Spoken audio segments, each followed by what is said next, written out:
Welcome to The Explainer. Today, we're going on a wild journey into the darkest, most extreme depths of the ocean. We're going to uncover some absolutely breathtaking biological adaptations. Seriously, we're talking about creatures that completely break the laws of physics, outsmart predators with this almost alien-like intelligence, and literally redefine life and death.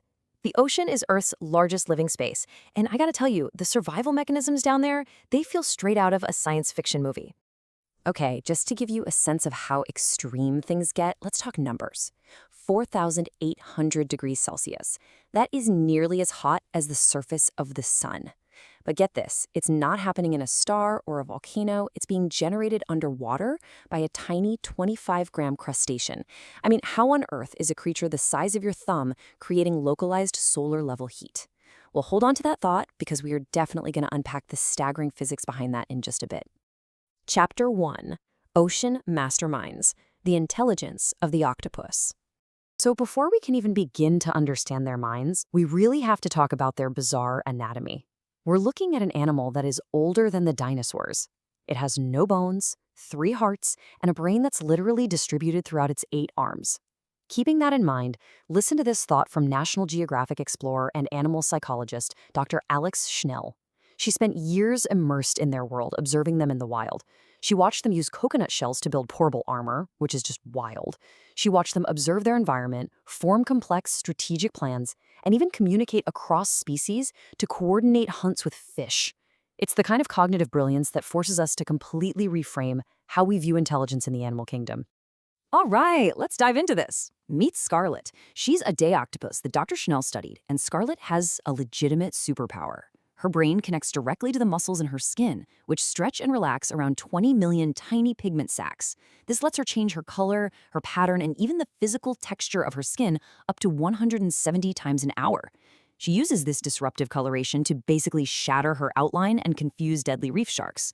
And honestly, the most mind-bending part of the whole thing, Scarlet is completely colorblind. She doesn't see color with her eyes at all. Instead, her skin is sensitive to light, hues, and shadows, which lets her perfectly mimic her surroundings. But there's a pretty profound tragedy to all this brilliance. Octopuses are nature's ultimate loners. They live incredibly short, fast-paced lives, and usually they're completely alone. And it all culminates in a process called senescence. This is a terminal, post-reproductive stage where their bodies just rapidly break down.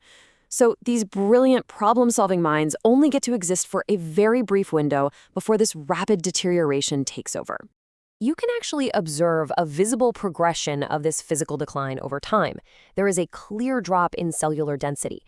In the early stages, the octopus is super sensitive and active, but as it moves into mid and late senescence, well, you see severe physical necrosis. They lose tentacles, their skin degrades and forms these massive white lesions, and their mantle shrinks and collapses until they just stop feeding altogether. It's a really sudden and tragic end for such a highly intelligent creature. Section 2. High-speed hunters, the physics of the kill. All right, now we're getting into some of the absolute fastest strike speeds ever recorded in the animal kingdom. Take the Goblin Shark, for example.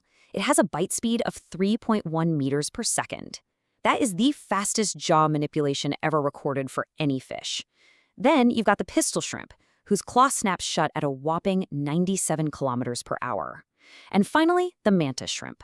This guy delivers a brute force physical punch that accelerates faster than a bullet, hitting speeds around 80 kilometers per hour. So let's break down the staggering difference between these two notorious lightweight fighters. The pistol shrimp uses vacuum cavitation to create 218 decibels of noise and a 4,800-degree flash of heat. Remember that number from earlier? Yeah, that's our culprit. But the mantis shrimp, oh man, it takes things to a completely different level. It scans its prey using these extraordinary, independently moving eyes, and then it launches that bullet-fast physical punch at roughly 80 kilometers per hour. Its arms are moving so fast that they actually vaporize the surrounding water. This creates localized cavitation bubbles that burst with a stunning flash of light right there underwater. It's brains, brawn, and just unbelievable physics all rolled into one. Let's jump back to that goblin shark for a second, though, and deconstruct this bizarre deep-sea adaptation called slingshot feeding. So, living in the deep ocean, where food is incredibly scarce, the goblin shark is, well, a notoriously sluggish swimmer. To make up for that, it evolved a jaw that rests underneath its snout, but can violently project forward up to 9.4% of its entire body length. It literally shoots its face outward at high speed to trap prey before the victim even realizes what's happening. It is genuinely mesmerizing to learn about. Chapter 3: Deep Sea Giants, the Clone Colonies. Let's descend even further into the abyss, shall we? Down here, the pressure is immense, there's absolutely zero sunlight, and the animals are bizarrely gelatinous. We are entering the domain of deep-sea giants. These are creatures that force us to totally rethink what it even means to be a single individual organism. Enter the zooid. These creatures aren't individuals as we normally understand them. They're colonial. So one original bud replicates itself asexually, creating thousands of specialized clones, or zooids, that physically link together and function as one massive entity. Take the venomous Portuguese man-o-war. It relies on distinct clones. One clone's entire job is just to be a gas-filled float, while others are dedicated strictly to reproduction, or digestion, or hunting with stinging tentacles. And when these clones stack up in the deep sea, the results are staggering. Siphonophores, which are these long, string-like bioluminescent carnivores, can grow to a truly alien scale. In fact, researchers recently discovered a siphonophore measuring 150 feet in length. That easily makes it one of, if not the longest animals on planet Earth. It's just an enormous, glowing, predatory string of clones drifting silently out there in the dark. So the really crucial question here is, how do we even study animals that are this massive, but also this fragile? Because they have to be soft and gelatinous to survive that crushing deep-sea pressure. Bringing them up to the surface just destroys them. Instead, scientists have to use super advanced tech to scan them alive, right in their natural habitat. By using ROVs equipped with deep PIV laser scanning, iris remote systems, and the squid microscope, researchers can capture ultra-precise 3D live imaging of their cellular structures without ever laying a finger on them. It's a completely non-invasive window into the deep ocean. Chapter 4: Ultimate Marine Survivors, Immortality and Parasites. Now, take a look at these two ultimate rule breakers. First up, we have Turritopsis dohrnii, also known as the immortal jellyfish. When this little guy gets old or injured, it doesn't die. No, it literally reverses its cellular life cycle, transforms back into a juvenile stage, and just restarts its life. It hits the biological reset button. And then we have Elysia viridis, the solar-powered sea slug. Instead of just eating algae, it punctures the plant's cells, sucks out the chloroplasts completely unharmed, and stores them inside its own body.